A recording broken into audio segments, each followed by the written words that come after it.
Good Thursday to you. We've some terrific stories for you today on Ag AM in Kansas. Here's what's coming up. Today starts as Brian Holman visits with Jason Lamprecht, Deputy Director of the Kansas Ag Statistics Service, about land values in Kansas. Then we catch up with him at the Holton Livestock Barn for Beef Quality Assurance Training, where he talks with Dr. Dan Thompson, Stephen Russell, and Tim Starks. These men offer different insights into BQA, including how it has evolved over the years. But they all agree the current focus is on doing things right, especially when no one's looking. Closed captioning brought to you by Kansas Soybean Commission. The Soybean Checkoff Progress, powered by Kansas farmers. This segment is brought to you by Brown Chevrolet Buick in Wamego, just a short drive down the Yellow Brick Road. Jason, thanks for joining us this morning. Sure, Brian. It's good to see you. About this time of the year, we've got all kinds of reports kind of rolling in. Not only that, but we'll have reports that will be coming out later in the year and some reports you'll be doing later in the year. But Correct. The one that you and I were just kind of talking about before we came on camera was land value prices. Wow. Yeah, that's exactly right. We had the state level land values and cash rents came out earlier in August, and those numbers came in probably not surprising to those that are out buying land, but cropland values increased 19% from the previous year, up to $2,100 per acre. And even dry land cropland was at $2,000 an acre, which was an increase of $300 on average across the state of Kansas from the previous year. So those are some pretty good sized numbers, and the increasing trend continues. Well, and you know, we've talked several times on the show about young farmers being able to get into the business. I mean, this makes it extremely tough for people who are just trying to start out in farming. Yeah, that's exactly right. To go buy land is pretty high, and we talked about cash rental rates.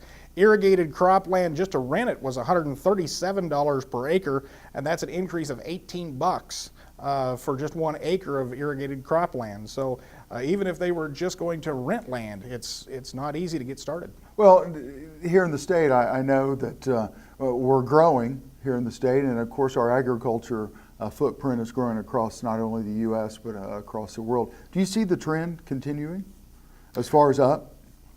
Oh yeah, I think it will. I can't say that for sure, but it doesn't seem like those crop values are going down the way they were 10 years ago. So yeah, I think prices are still pretty high, and Kansas still leads the nation in sorghum production. They're bouncing back. Because of the drought last year, we went down a little bit, and Texas surpassed us, but we're back up there based on the forecasts. So yeah, I think Kansas is still a shining light in agriculture.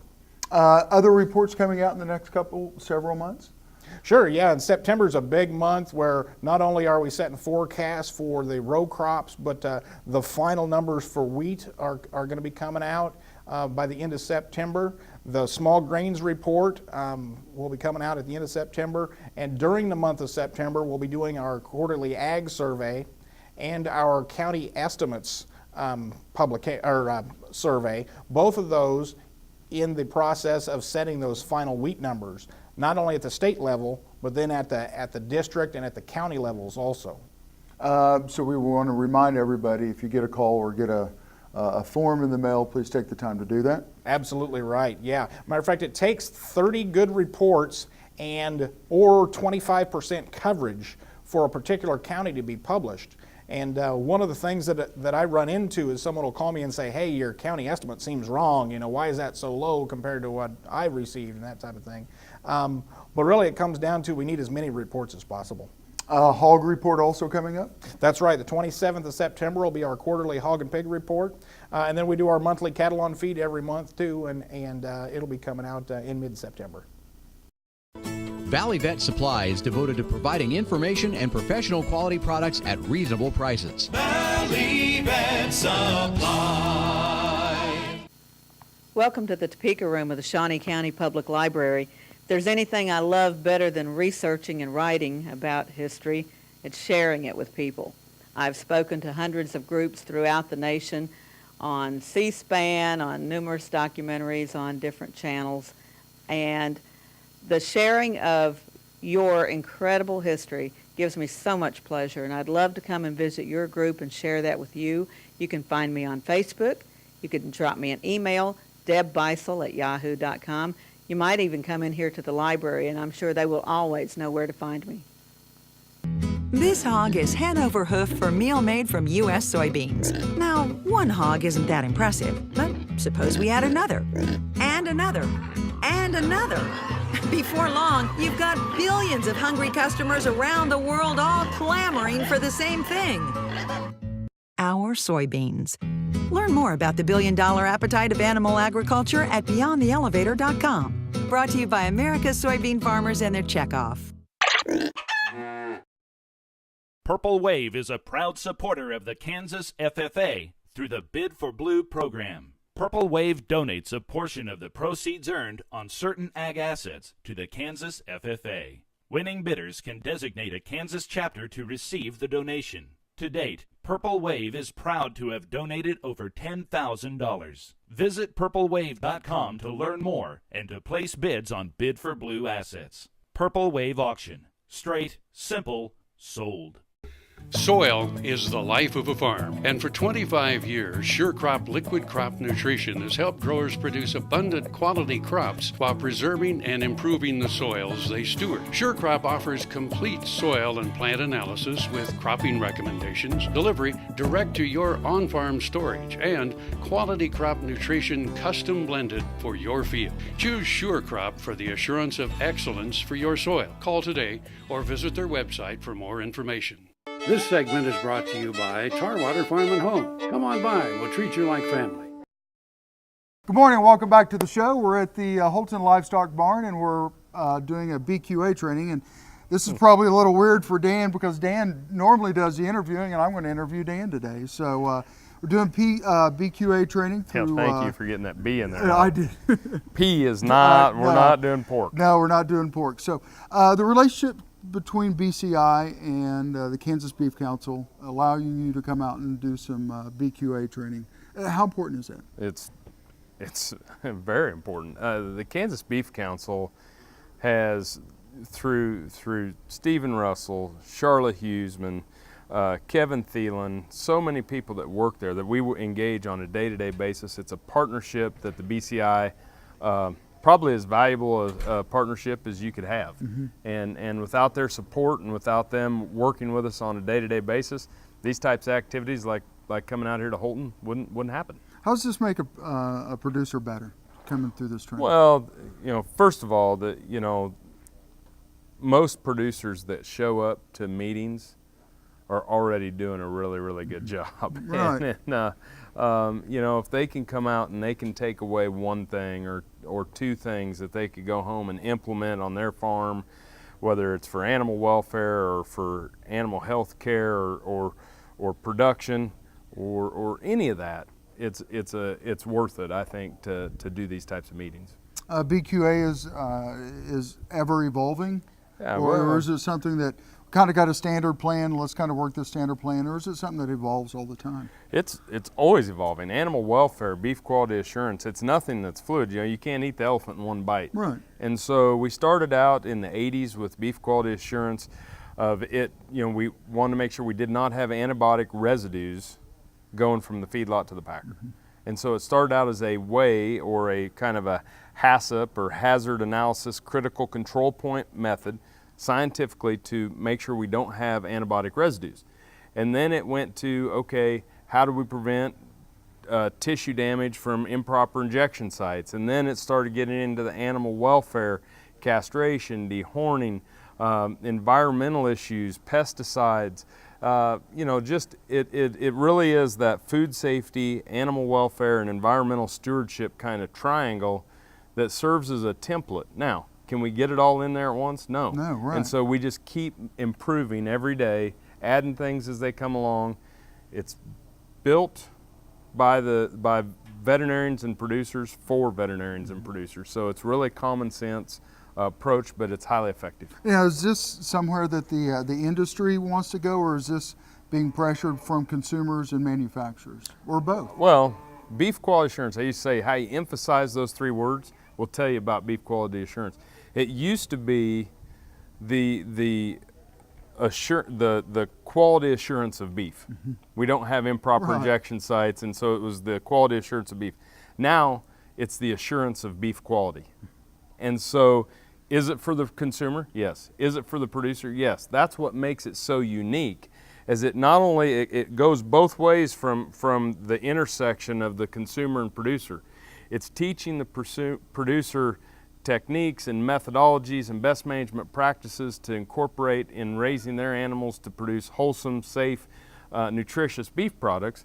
And on the other side, it serves as an assurance for the consumer of, hey, this is what we said we're going to do. Right. This is what we're doing, and we can prove it through being certified in beef quality assurance and our farm going through the assessment of beef quality assurance. Perfect. It's good to see you. Great to see you. Thank you, man. Take care. All right.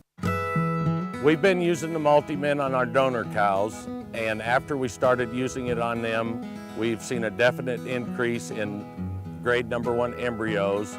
I like the results that I get using multi-min with the AI conception rate. Their minerals not up to snuff, you're going to have problems, and I definitely think multi-min is good for, general healthiness of the cattle.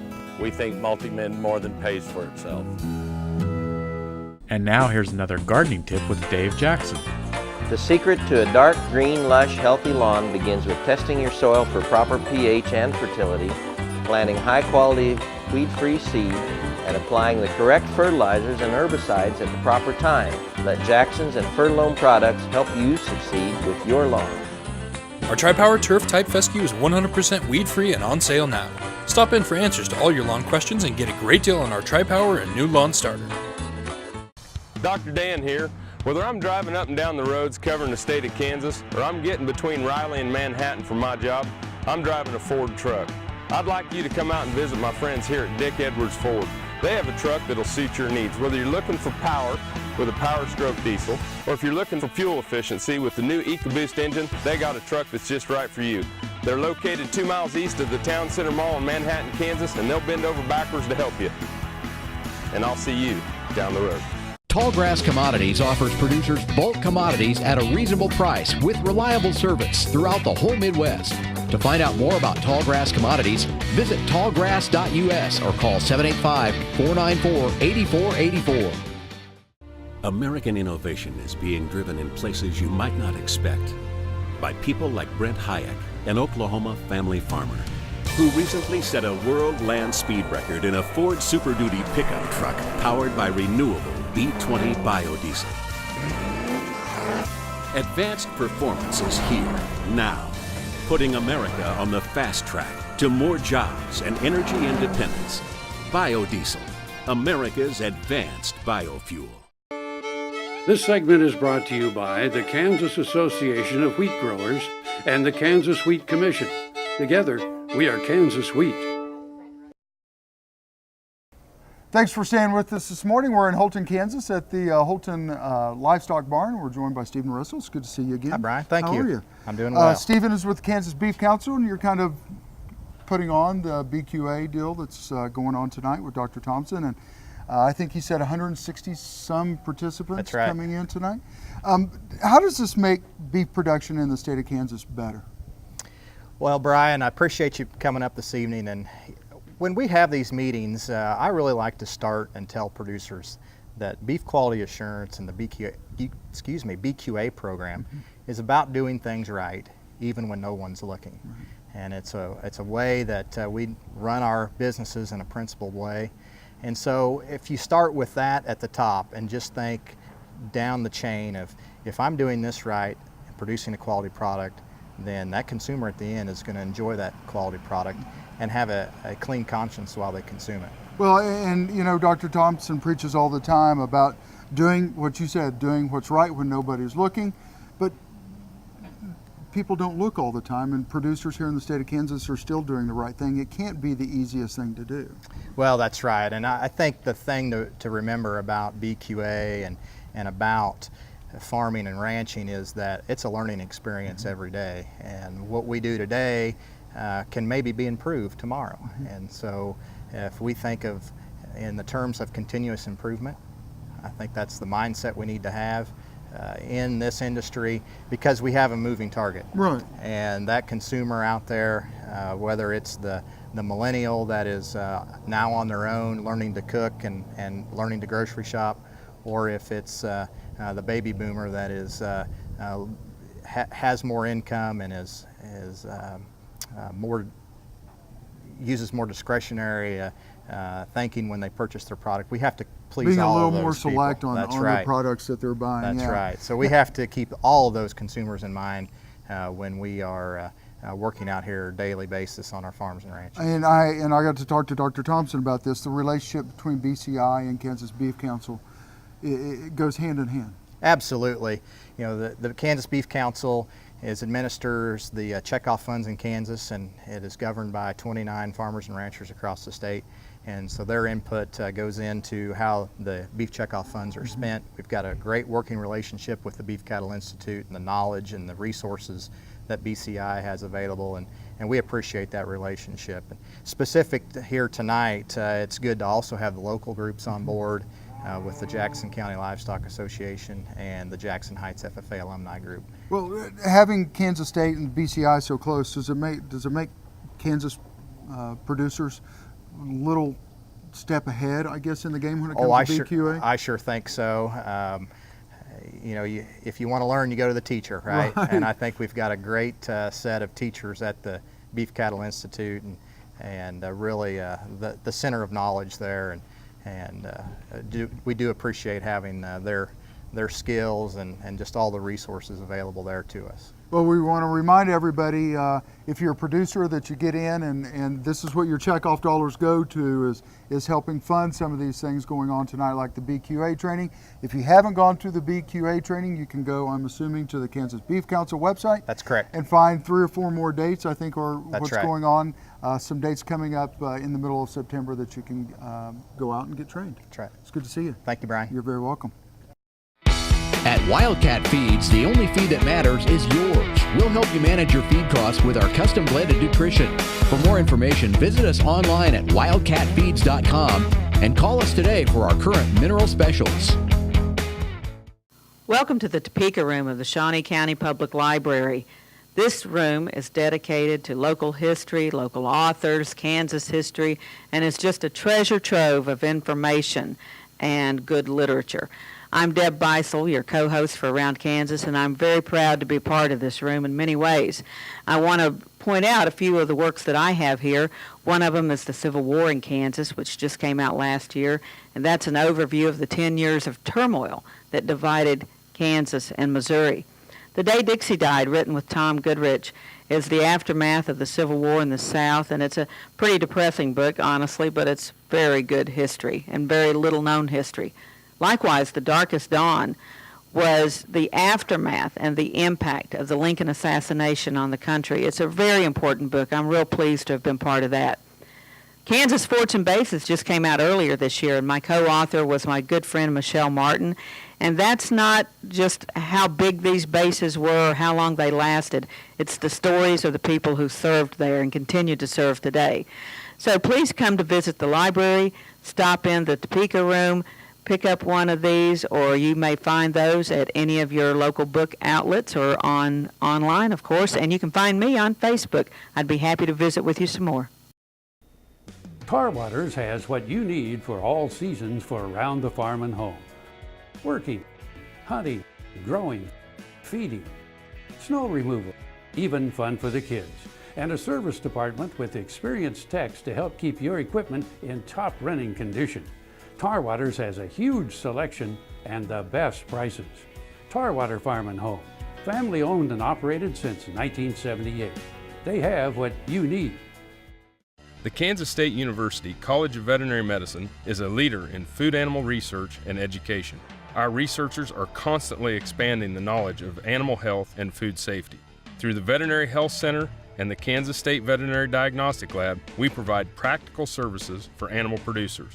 Home of the Beef Cattle Institute, the college is committed to animal welfare training and research. The Kansas State University College of Veterinary Medicine, knowledge and service for the future of animal production.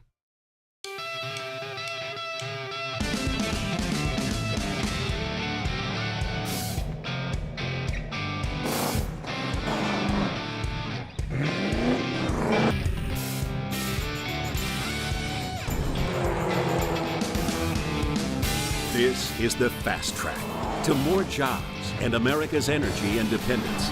Advanced performance is here, now. Biodiesel, America's advanced biofuel.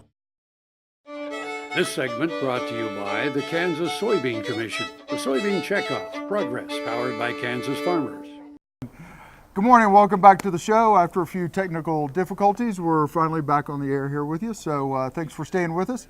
Tim, nice to meet you. Thank you, sir. Tim is with the LMA, the Livestock Marketing Association, which is headquartered out of Kansas City, and he's here in Holton with the BQA training that's being put on between BCI and Kansas Beef Council.